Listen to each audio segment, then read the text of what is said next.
પ્રદ્યુમનસિંહ, આજનો આ શક્તિ પ્રદર્શન આને પોલિટિકલી રીતે આને એક દબાવભર્યો રાજકીય ગરમાવલા માટે કહી શકાય કે પછી આને પ્યોરલી એક સિમ્બોલિક આજનું આ શક્તિ પ્રદર્શનને આપણે માણી લઈએ? જી, પાટીદાર સમાજ જે હંમેશા દરેક ક્ષેત્રમાં આગળ પડતો જાગૃત રહ્યો છે, ખાસ કરીને સંગઠનમાં, શૈક્ષણિક અને આર્થિક ક્ષેત્રમાં ખૂબ જ સદ્ધર રહ્યો છે. અને બંને મહાનુભાવોને જે વાત મુજબ ભલે ક્યાંક ને ક્યાંક મુખ્ય નેતાઓમાં ક્યાંક વૈચારિક મતભેદો હોય, ક્યાંક મહાનુભાવે કીધું કે ભાઈ કડવા લેવાની ક્યાંય માતાજીની બંને મૂર્તિ એક જગ્યાએ રાખવી, એવા નાના એવા વૈચારિક મતભેદ હોય એના પણ સોલ્યુશન આવનારા સમયમાં આવી જાય એવી હું આશા રાખું. પરંતુ જે રીતે આજે સમાધાન થયું છે નરેશભાઈ પટેલ ને જયેશ રાદડિયાનું, અને ચોક્કસ ખોડલધામ એ એક સમાજની એકતાનું શક્તિ કેન્દ્ર રહ્યું છે. એટલે અને આજે જે સમસ્ત પ્રધાનોનું સન્માનનો બહાને જે સમાજ સંગઠન એકત્રિત થયા છે, ભલે એ એક બહાનું હોય કે ગમે તે હોય, પરંતુ ચોક્કસ એના પરિણામો સારા મળશે. અને ખાસ કરીને જોઈએ તો મનસુખભાઈ માંડવિયા સહિતના દરેક પ્રધાનોની હાજરી, એટલે આવનારા સમયમાં જે રીતે રાજકીય બદલાવ, સમીકરણો બદલા રહ્યા છે એના કંઈક આ સંકેતો પણ છે એવું પણ આપણે કહી શકીએ. આપણે જોઈએ છીએ આવનારા સમયમાં રાજ્યમાં નેતા પરિવર્તનની બીજેપીને જરૂરિયાત પડી રહેવાની છે, બની રહી છે. ગમે એમ કરીને નેતા પરિવર્તન આવવાનું જ છે. ત્યારે એવા સમયે આ સંમેલન અનેક સંકેતો દર્શાવે છે.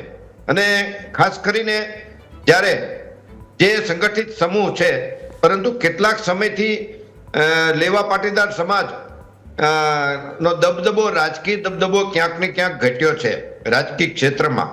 અને એની સમાજના કેટલાક નેતાઓ કદાચ એમાં વૈચારિક મતભેદો પણ જવાબદાર છે. અને સામે બીજું, આમ આદમી પાર્ટીમાં ગોપાલ ઇટાલિયાનો દબદબો વધ્યો છે. આ બધા જે અલગ અલગ કારણો, સમીકરણો ભેગા થાય છે, એટલે સમાજના નેતાઓને, સમાજના સંગઠનને અને પાર્ટીના બીજેપીના નેતાઓને એ માટે મજબૂર કરે છે એક થવા માટે, કે એક જગ્યાએ બેસવા માટે મજબૂર કરે છે. આવનારા સમયમાં આનો રસ્તો શું? અને આ બધા જ કારણો સમાજને એકત્રિત થવામાં અને બીજેપી પાર્ટીને ફરીવાર સમાજ સામે હાજર થવા માટે છે મજબૂર કર્યા છે. એટલે આ સંમેલન ઘણું સંકેતો દર્શાવે છે. અને આવનારા સમયમાં ક્યાંક ને ક્યાંક વિખરાયેલો સમાજ હશે, એક સમયે ક્યાંક કોઈની વિચારધારાથી વિખરાયેલો હશે, તો એક મંચ ઉપર આવશે. અને આ પહેલ અનેક રાજકીય સંકેતોમાં બદલાવ ચોક્કસ લાવશે, એ આજના સંમેલનથી દેખાય છે. હાજી, અંદર પાટીદાર સમાજ કઈ દિશામાં હશે તેનું પણ આ એક ટ્રેલર માની શકાય? જી, આમ તો સત્કાર સમારોહ કહી શકીએ, સમાજનું પ્રધાન મંડળનું સત્કાર સમારોહ. એના બહાને એક સમાજનું સંગઠનનું સંમેલન પણ કહી શકીએ. પરંતુ ઉદ્દેશ્ય ભલે સામાજિક હતો, પરંતુ એના ફળ જે મળવાના છે એ રાજકીય મળવાના છે, એ ચોક્કસ છે. જે રીતના મહેમાનોને જે રીતના સમાધાનો થયા છે, જે રીતનું આગમન થયું છે નેતાઓનું, એમાં એના પરિણામો ચોક્કસ રાજકીય ક્ષેત્રમાં ઉજળા મળશે. અને સાથે સાથે ભાઈ આપણે વાત કરીએ છીએ સમાજમાં મતભેદો, પરંતુ મતભેદો તો હું નથી માનતો હોય, આટલો સમજુ સમાજ છે. ક્યાંક ને ક્યાંક કડવા લેવામાં ક્યાંક મનભેદ હોય, વૈચારિક ભેદ હોય, એ સમયના પ્રવાહ સાથે સોલ્યુશન એનું ચોક્કસ આવે.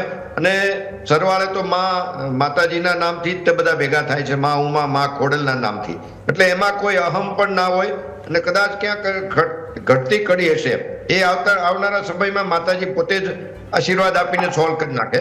એટલે જે રીતે સીએમ ભૂપેન્દ્રભાઈ પટેલની પણ હાજરી, કે જેઓ પોતે પણ કડવા પાટીદારમાંથી છે, એમની પણ હાજરી હોય, અને સમસ્ત લેવા પાટીદાર સમાજનું પ્રધાન મંડળ હોય, બધા નેતાઓ હાજર હોય, સમાજના શ્રેષ્ઠીઓ હાજર હોય, ત્યારે આવું સરસ સફળ અને સમાધાન પણ કરવું, જે બે ધુરંધરોનું સમાધાન, એક રાજકીય વ્યક્તિ અને એક સામાજિક વ્યક્તિ, જે અનેક સમયથી સમાજમાં બે વિભાગો પાડી રહ્યું હતું, વૈચારિક વિભાગો, જેનો ફાયદો રાજકીય પક્ષ, શાસક પક્ષ પોતે પણ લઈ રહ્યો હતો, બીજા અન્ય લોકો પણ લઈ રહ્યા હતા. એટલે એ હવે એક ખોટ હવે સમાજને નહીં પડે આવનારા સમયમાં. અને સમાજ ફરી એક એકતાના ટ્રેક ઉપર આવ્યો છે. એટલે એનો ફાયદો સમાજને ચોક્કસ મળશે. એનો કદાચ આવનારા સમયમાં ક્યાંક ને ક્યાંક રાજકીય જે બળ ઓછું છે એમાં પણ મળશે. ઈડબ્લ્યુએસમાં જે 10%ની વાત છે, પાટીદાર સમાજની માંગણી છે, બીજી અનેક માંગણી છે, ક્યાંક આર્થિક ક્ષેત્રમાં અનેક પ્રશ્નો હશે, એ અનેક પ્રશ્નોનું સમાધાન આવશે. એટલે હું નથી માનતો કે આનાથી કાંઈ નથી મેળવી શક્યા, અનેક ગણું આટલા મોટા સત્કાર સમારોહથી મેળવી શક્યા છે, અને આવનારા સમયમાં જે કાંઈ ત્રુટિ હશે એ પણ મળશે ચોક્કસ. હાજી.